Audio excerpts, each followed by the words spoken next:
yeah.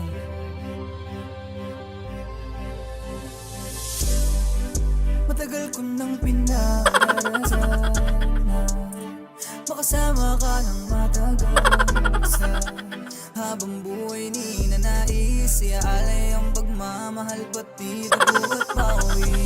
Kahit na masaktan pa ako sa'kin okay lang. Wag lang maulit yung sakit na iyong naramdaman sa dati mong kasintahan na nagloko lang. Hindi ako sila kaya sa'kin na kumapit ka lang at wag kang bibitaw sa aking kamay, sa aking kamay.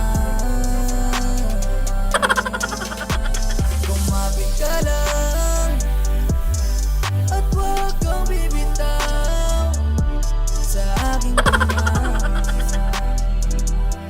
sa aking kamay. Totoo pala kapag namahalin ka, malalaman ng tunay na halaga. Hindi kung ayaw mo siyang masaktan kapag hindi nagkaintindihan ka.